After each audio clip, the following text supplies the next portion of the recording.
Resolving the meaning of some paintings is a risky and difficult proposition. You have to show your cards. For other works, it's impossible. The author has either kept it for themselves or the meaning is itself presented as a puzzle. In any event, to say anything at all, after all, is an act of courage through discipline. You commit yourself to the flame. It's interesting to see people fumbling interpretations to symbolist and aesthetic works made in the last decades of the 19th century. This seems to be the case with the Golden Stairs, painted by British artist Edward Burne-Jones and first seen by the public in 1880, when shown with other progressive works at the newly found Grosvenor Gallery in London. Comments made found on the internet seem to echo the tag on the Tate Gallery museum card, which was itself taken as a blurb from published scholarship. We learn, in essence, the painting is not representative of a narrative moment, and thus, without a literary source, is a timeless image, an allegory of sorts, although few writers assign one, depicting young women dressed in classical robes carrying musical instruments down a flight of spiraling stairs.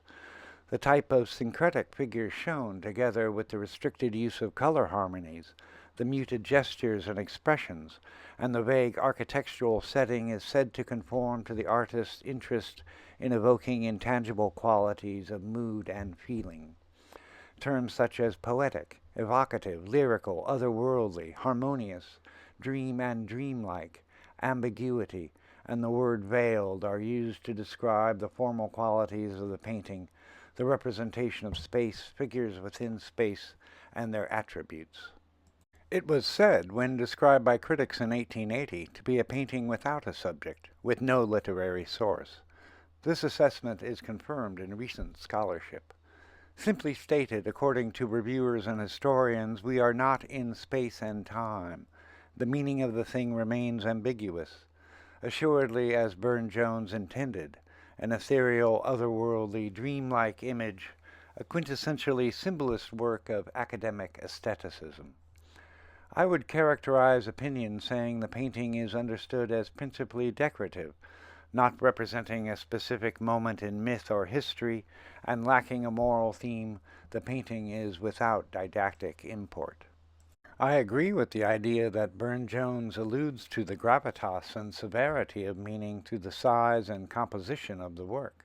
This is a large canvas, a relatively new format for the painter, conflating the traditions of large vertically formatted Christian altarpieces and the monumental but shallow compositions of ancient Greco-Roman architectural friezes. He was a keen student of early Renaissance art, and we know he studied closely and made copies of select works by Della Francesca while in Italy in 1871, including this fresco in the church of San Francesco at Arezzo. Yet little is made of the artist's genius at design, the fact he began his career as a designer, then developed as a painter. He became partner in the firm Morris, Marshall and Faulkner, one of the leading manufacturers of stained glass works. Nothing is made of similarities between the format and composition of the Golden Stairs and the many vertically formatted designs for stained glass windows executed over 4 decades. The Golden Stairs should be considered within the same conceptual framework as sacred works in stained glass, transforming natural light into an array of beautiful color, the effects of which are then examined within the context of late-century musical aesthetics. All I'm saying is, if you want to understand the painting, you should probably look at his windows. As have others, I would give weight to the iconography of the doves from the book of Matthew, framing a view to the open sky above and beyond, the heavy symbolism of music, musical instruments, and musicality, and the image of the temple interior seen through the doorway at the bottom left, glittering with its gilded colonnade, a feature of the painting, in fact, importantly, infrequently mentioned. Again, the motif of doves and, most importantly, the iconography of music are common to the art of stained glass and were frequently used by Burne-Jones throughout his career. The aesthetics of music in the 19th century, a universal language to which all art aspires, as Walter Pater said, is key to the appreciation of the golden stairs. What I don't understand is why more has not been made of the portraits within the picture. No fewer than 8 of the figures have been identified as portraits of women within the artist's circle. Included is Margaret Burne-Jones, the painter's daughter, holding a trumpet, depicted at the top center, as well as the children of artistic colleagues, patrons, and important political and social figures of the day. These references would have been known at once by viewers when seeing the work at the Grosvenor Gallery, and are well known to historians by virtue of testimony as well as surviving preparatory studies. It seems then somewhat off base to consider the painting as a pure allegory. As with particular Italian Renaissance portraits Burne-Jones admired, figures from everyday life are shown as allegories with their mythic attributes. Presenting family and friends of the artist within the context of a visionary archaeology, uniting the sacred and profane, we must account for the work as a real allegory, expressive of love, friendship, and faith, loyalty, universal sacred truths realized as rooted in the material world, felt and expressed about real people. Presented are 18 figures and 18 stairs, the number of treads before the upper landing.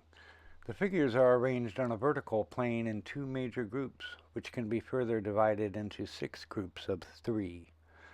The women may be likened to musical tropes, as if notes upon a stave, where a simple descending melody is overlaid by more complex harmonic currents.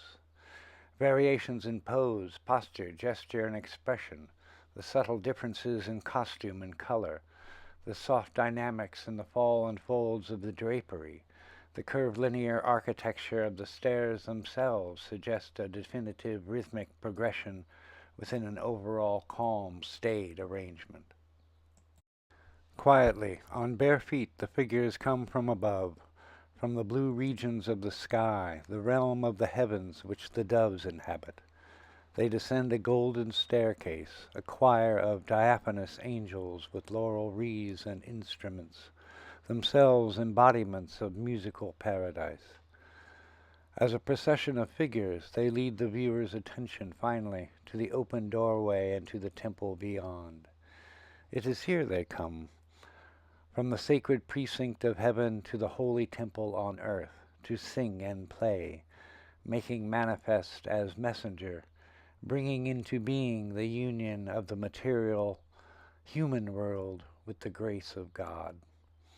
What is depicted by the artist is nothing less than the great chain of being, the hierarchical order of the universe that makes known the unique spiritual nature of humans, who share sacred attributes with God and the angels above.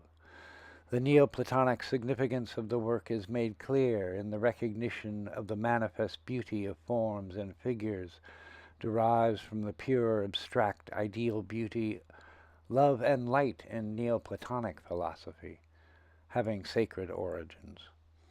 The Golden Stairs is a modern altarpiece, and like its Renaissance counterparts, composed with figures of worldly angels set upon the steps of a musical heaven, a holy narrative that may only be expressed through the exquisite language of art.